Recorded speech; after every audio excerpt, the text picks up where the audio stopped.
అనకాపల్లి జిల్లాలో ఎన్నికల మెటీరియల్ పంపిణీ ప్రారంభమైంది. ఇప్పటికే పోలింగ్ కేంద్రాల్లో మౌలిక వసతుల ఏర్పాట్లు పూర్తి కాగా మెటీరియల్ పంపిణీ కార్యక్రమాన్ని దగ్గరుండి అధికారులు పరిశీలిస్తున్నారు.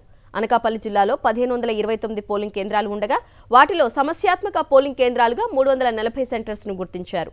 ఎన్నికలు ప్రశాంతంగా నిర్వహించేందుకు 2500 మంది పోలీసులతో బందోబస్తు ఏర్పాటు చేశారు అధికారులు.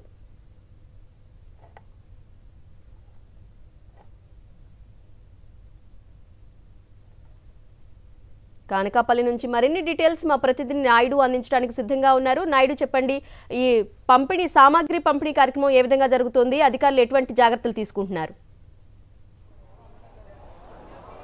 అనకాపల్లి జిల్లాలో ఎన్నికల పోలింగ్ మెటీరియల్ పంపిణీ ప్రారంభమైంది. ఈ ఏర్పాట్లన్నింటినీ కూడా జిల్లా కలెక్టర్ రవి పటాన్ శెట్టి దగ్గరుండి పర్యవేక్షిస్తున్నారు. ఇప్పటికే అనకాపల్లి పార్లమెంట్ పరిధిలో ఉన్న 6 అసెంబ్లీ స్థానాలకు మెటీరియల్ పంపించడం జరిగింది. అక్కడి నుండి పోలింగ్ స్టేషన్ వారీగా కూడా ఈ మెటీరియల్ పంపించే ప్రయత్నం చేస్తున్నారు. ఇప్పటికే అధికారులు ఇక్కడ చేరుకున్నారు. అలాగే పోలింగ్ సిబ్బంది కూడా ఇక్కడ చేరుకుని వారి మెటీరియల్ వారు తీసుకుంటున్నారు. ఇంకా అనకాపల్లి జిల్లాలో ప్రశాంతమైన వాతావరణంలో ఎన్నికలు జరిగేందుకు అన్ని ఏర్పాట్లు కూడా తీసుకున్నామని చెప్తున్నారు. అలాగే ఈ పోలింగ్ జరిగే సమయంలో కూడా 144 సెక్షన్ ఉంటుందని, ఎవరు కూడా అవాంఛనీయ సంఘటనలకు పాల్పడవద్దని, ఎవరైనా అవాంఛనీయ సంఘటనలకు పాల్పడితే చట్టపరమైన చర్యలు కూడా తీసుకుంటామని పోలీసులు హెచ్చరిస్తున్నారు.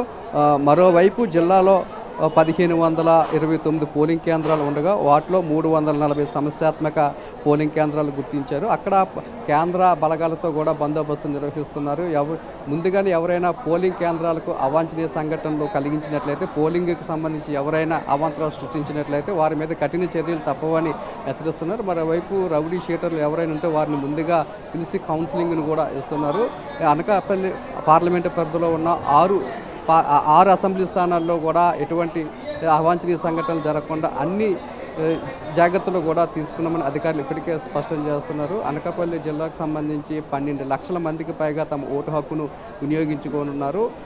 ఎప్పుడూ లేని విధంగా ఈసారి ఓటింగ్ శాతం కూడా మరింత పెంచేందుకు కూడా తమ వంతు ప్రయత్నం చేస్తున్నామని, ప్రతి ఒక్కరూ కూడా ఓటు హక్కును వినియోగించుకోవాలి. ఓటు హక్కు అనేది రాజ్యాంగం కల్పించిన హక్కు అని కూడా అధికారులు చెప్తున్నారు. ప్రతి ఓటరు కూడా నిర్భయంగా వచ్చి ఓటు హక్కును వినియోగించేలా కూడా అన్ని ఏర్పాట్లు కూడా చేశామని ఇక్కడ అధికారులు అయితే చెప్తున్నారు. Right Naidu, thank you.